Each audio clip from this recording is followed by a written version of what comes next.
नमस्कार दोस्तों, next result में आपका स्वागत है। आज के इस वीडियो में हम लोग एनटीपीसी 2025 के एग्ज़ाम में आए हुए 10 महत्वपूर्ण सवालों को सॉल्व करेंगे।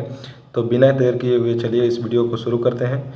इस वीडियो का पहला प्रश्न है, किसी वस्तु को उसके वास्तविक मूल्य के 2/5 पर बेचने पर निर्भय को 26% की हानि होती है। यदि वह इस वस्तु को उसके वास्तविक क्रय मूल्य के 84% पर बेचता है तो लाभ प्रतिशत ज्ञात करें। वास्तविक विक्रय मूल्य मान लेते हैं 100 है। अब क्या कर रहा है कि 100 के 2/5 में बेच रहा है, यानी कि यह कितने में बेच रहा है। 100 का 2/5 कहने का मतलब कितना है कि 40 में जब बेच रहा है तो इसको 26% की हानि हो रही है। 26% की हानि कहने का मतलब क्या है कि क्रय मूल्य अगर 100% है, क्रय मूल्य क्या है 100% है, तो 26% की हानि का मतलब कि 74% उसको क्रय मूल्य का दाम मिल रहा है। 40 में बेचने पर उसको 74% दाम मिल रहा है, जितना में खरीदा था। अब क्या कह रहा है दूसरा कंडीशन कि अगर वह 84 पर बेचता, 84% पर बेचता वास्तविक मूल्य के, तो वास्तविक मूल्य 100 का 84% कितना हो जाएगा 84। मतलब कि अब वह 84 में बेचेगा तो वह कितना लाभ प्राप्त करेगा।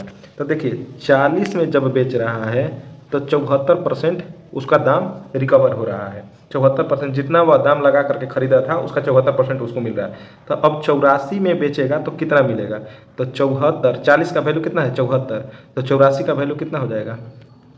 इसको सॉल्व करेंगे तो आ जाएगा 4 से कटेगा ये 10 बार में और 4 से कटेगा 21 बार में। इसको मल्टीप्लाई करेंगे तो हमारा आ जाएगा 1554 और बटा में 10 यानी 155.4।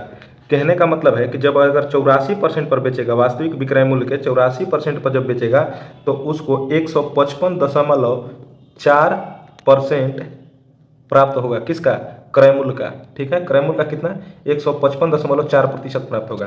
तो क्रय मूल्य 100% है, क्रय मूल्य 84 का मान आया है वह कितना है 155.4%। तो लाभ कितना होगा, तो लाभ कितना होगा 155.4% माइनस 100% क्रय मूल्य, तो ये हो जाएगा 55.4%, जो कि हमारा ऑप्शन नंबर 3 में दिया है और यही हमारा करेक्ट आंसर हो जाएगा।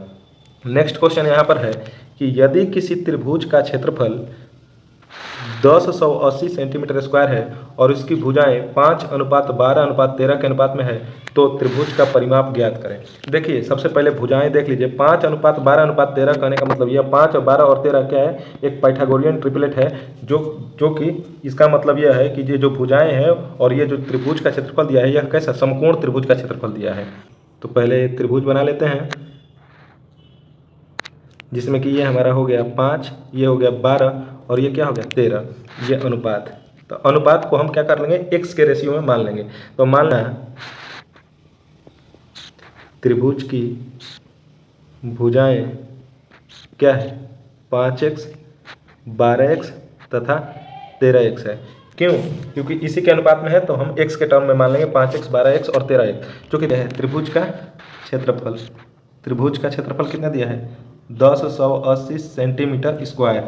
ठीक है, अब देखिए ध्यान से, त्रिभुज के क्षेत्रफल का फॉर्मूला क्या होता है 1/2 आधार गुणे ऊंचाई बराबर कितना 1080 सेंटीमीटर स्क्वायर। अब देखिए 1/2 आधार कितना है 12x और गुणे ऊंचाई कितना है 5x बराबर हो जाएगा 1080 सेंटीमीटर स्क्वायर। 1/2 से ये कट जाएगा कितने बार में 6 बार में, 6 5 क्या हो जाएगा 30 और 30 से ये कट जाएगा कितने बार में 36 बार में।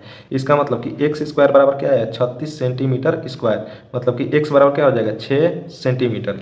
जब x बराबर 6 सेंटीमीटर हो जाएगा इसका मतलब कि ये भुजाएं कितनी हो जाएगी 6 गुणे 5 कितना है 30 सेंटीमीटर। ये भुजाएं हो जाएगी 12 गुणे 78 सेंटीमीटर और ये कितना हो जाएगा 13 गुणे 6 78 सेंटीमीटर। अब देखिए ध्यान से, हमसे क्या पूछ रहे हैं त्रिभुज का परिमाप। त्रिभुज का परिमाप, तो त्रिभुज का परिमाप क्या होता है तीनों भुजाओं का योगफल, मतलब कि 30 सेंटीमीटर प्लस 72 सेंटीमीटर और प्लस 78 सेंटीमीटर। तो ये 72 और 78 कितना 150 और 30 कितना हो जाएगा 180 सेंटीमीटर, जो कि हमारा ऑप्शन नंबर 1 में दिया है। और नेक्स्ट क्वेश्चन यहाँ पर है कि एक बेलनाकार छड़ की बाहरी वक्र पृष्ठ क्षेत्रफल 3300 सेंटीमीटर स्क्वायर है। यदि छड़ की लंबाई 72 सेंटीमीटर है तो छड़ की बाहरी त्रिज्या दशमलव के 2 स्थानों तक ज्ञात कीजिए। देखिए ध्यान से, बेलन का बाहरी वक्र पृष्ठ क्षेत्रफल, सब कुछ यहाँ बाहरी कह रहा है तो हमको बाहरी भीतरी लिखने से कोई मतलब नहीं है, डायरेक्ट हम निकाल सकते हैं। वक्र पृष्ठ क्षेत्रफल, वक्र पृष्ठ क्षेत्रफल बराबर दिया है 3300 सेंटीमीटर स्क्वायर, ठीक है भाई, यानी कि एच बराबर कितना दिया है 72 सेंटीमीटर। अब हमसे क्या पूछ रहा है, त्रिज्या कितना होगा। देखिए ध्यान से, वक्र पृष्ठ क्षेत्रफल बराबर दिया 3300 सेंटीमीटर स्क्वायर। वक्र बेलनाकार है तो बेलन का वक्र पृष्ठ क्षेत्रफल का फॉर्मूला क्या होता है, 2πr/h बराबर 3300 सेंटीमीटर स्क्वायर। अब 2π का मान दिया है 22/7 गुणे त्रिज्या निकालना है और h का मान कितना दिया है 72 सेंटीमीटर बराबर 3300 सेंटीमीटर स्क्वायर, ठीक है। 1 सेंटीमीटर से ये सेंटीमीटर चला जाएगा यहाँ पर और ये हो जाएगा 22, 11 से कटेगा 2 बार में और 11 से कटेगा कितना बार में 3 बार में, फिर ये 2 से कटेगा 150 बार में और फिर ये 2 से कटेगा कितना 75 बार में। तो ये r बराबर क्या हो जाएगा 75 और 7 भागा में है तो उधर चला जाएगा तो गुणा में हो जाएगा और बटा में 72। तो इसको सॉल्व करेंगे तो हमारा r का मान आ जाएगा 7.2916 डॉट डॉट, तो 2 स्थान तक पूछ रहा है तो हमारा हो जाएगा 7.29 सेंटीमीटर, जो कि हमारा ऑप्शन नंबर 1 में दिया है और यही हमारा करेक्ट आंसर हो जाएगा। नेक्स्ट क्वेश्चन कहता है यहाँ पर दिया गया है 58 का पावर 0.5 बराबर x, 58 का पावर 0.79 बराबर y और x के पावर z बराबर y के पावर 10, तो z का मान ज्ञात करें। देखिए x बराबर दिया है 58 के पावर 0.5, y बराबर दिया है 58 के पावर 0.79, फिर क्या दिया है x के पावर z बराबर y के पावर 10। हमसे z का मान पूछ रहा है, ध्यान से समझेंगे। यहाँ पर x बराबर क्या है 58 के पावर 0.5 के पावर z कह रहा है तो लिख लेते हैं। y का मान कितना है 58 के पावर 0.79 के पावर 10। पिछले वीडियो में हमने बताया था कि अगर a के पावर m का पावर अगर n रहता है तो ये पावर आपस में क्या हो जाता है मल्टीप्लाई हो जाता है। तो ये हो जाएगा 58 के पावर 0.5 गुणे z, 2 नहीं है ये z है, ठीक है, बराबर ये 58 का पावर 0.79 गुणे 10। और ऐसा दिया रहे और बेस क्या हो बराबर हो तो पावर भी आपस में क्या होते हैं बराबर होते हैं। तो 0.5 गुणे z बराबर हो जाएगा 0.79 गुणे 10।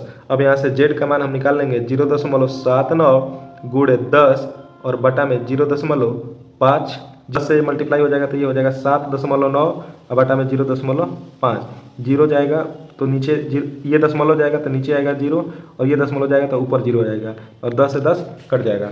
तो z बराबर आ जाएगा, ये भागा देंगे हम तो आ जाएगा 15.8, जो कि हमारा ऑप्शन नंबर 1 में दिया है और यही हमारा करेक्ट आंसर हो जाएगा। नेक्स्ट क्वेश्चन कहता है यहाँ पर कि निम्न दिए गए व्यंजक को सरलीकृत कीजिए। x into 3x minus 5 plus 5 into x square minus 3 और प्लस 16।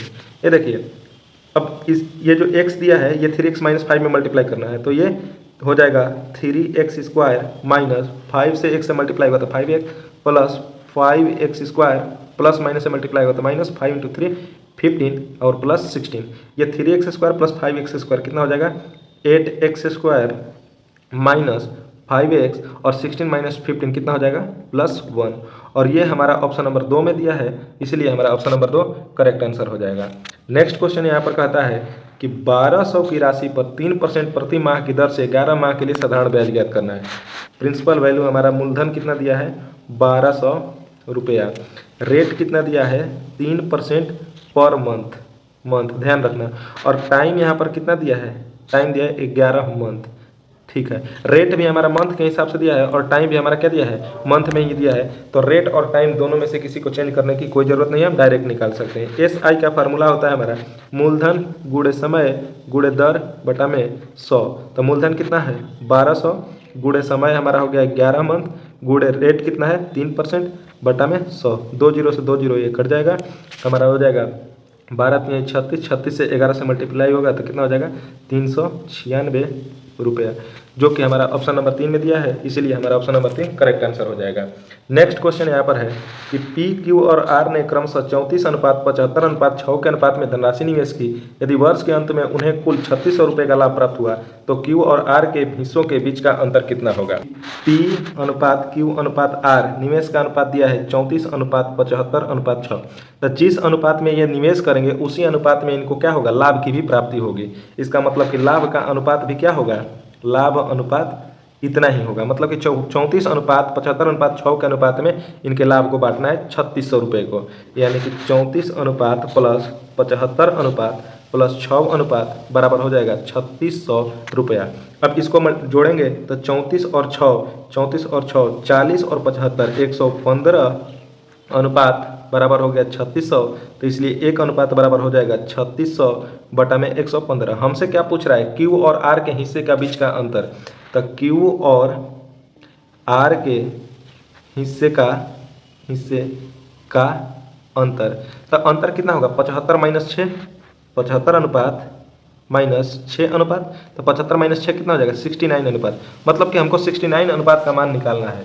अब एक अनुपात का मान कितना है, 3600 बटा में 15। तो 69 अनुपात का मान कितना होगा, 3600 बटा में 115 गुणे 69। 23 से कटेगा 3 बार में, 23 से कटेगा 5 बार में, 5 से कटेगा ये 720 बार में, और 720 से और 3 से मल्टीप्लाई होगा तो हमारा हो जाएगा 216 2160 रुपया, जो कि हमारा ऑप्शन नंबर 3 में दिया है। हमारा ऑप्शन नंबर 3 करेक्ट आंसर हो जाएगा।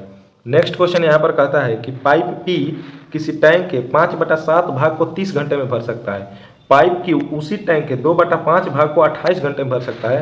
पी और क्यू दोनों 7 घंटे के लिए चालू रखा जाता है और फिर दोनों को बंद कर दिया जाता है।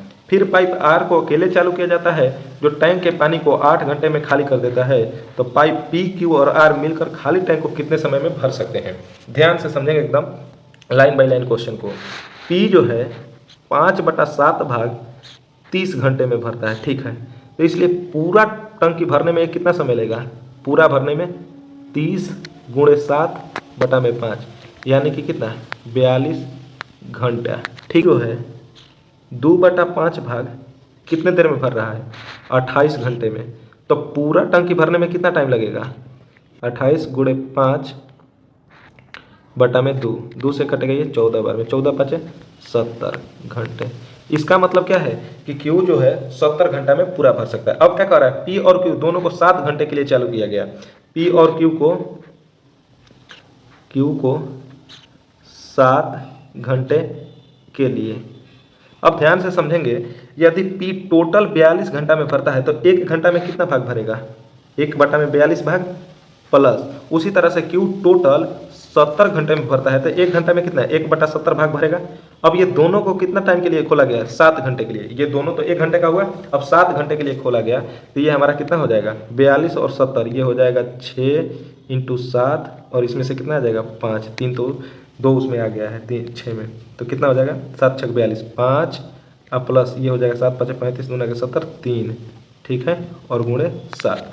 तो ये हमारा कितना हो जाएगा 7 से ये 7 कट जाएगा, 5 3 8 अब बटा में 6 5 30। इतना 8/30 भाग ये पी और क्यू दोनों मिलकर 7 घंटे में भरे हैं। क्लियर समझ में आ रहा है। अब देखिए आर को अकेले चालू किया जाता है और टैंक के पानी को 8 घंटे में खाली कर देता है। मतलब कि 8/30 भाग आर 8 घंटे में क्या करता है, खाली कर देता है। इसका मतलब पूरा टंकी खाली करने में कितना समय लेगा, पूरा खाली करने में कितना समय लेगा 8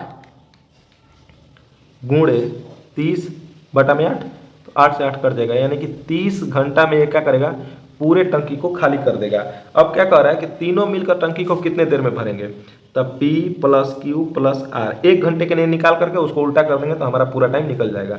तब P 1 घंटे में कितना भरता है 1/42, अब प्लस Q 1/70 और R खाली कर रहा है 1 में कितना 30।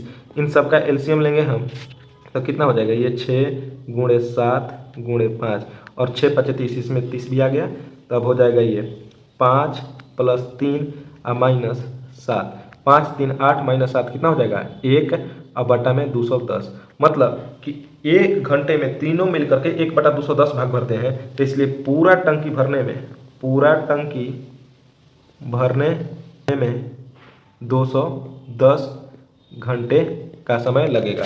और 210 घंटे हमारा ऑप्शन नंबर 4 में दिया है, तो यही हमारा करेक्ट आंसर हो जाएगा। नेक्स्ट क्वेश्चन का आता है कि निम्नलिखित का मान ज्ञात कीजिए, जिसमें कि दिया है -9 -60 और भागे -10 प्लस -3 और गुणे 6। अब ध्यान से देखिए, दोनों में माइनस है, भागा में है तो प्लस हो जाएगा, और 10 छके 60, तो ये हो जाएगा -9 -6, और ये -3 और गुणे 6 क्या हो जाएगा -18। अब देखिए -9 -6 प्लस माइनस क्या हो जाएगा -18।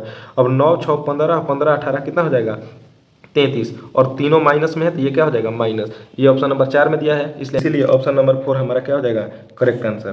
तो ठीक है दोस्तों, आज के लिए इतना ही। वीडियो पसंद आया होगा तो वीडियो को लाइक करना और चैनल को सब्सक्राइब करना और दोस्तों के साथ शेयर करना। मिलते हैं अगले वीडियो में। जय हिंद।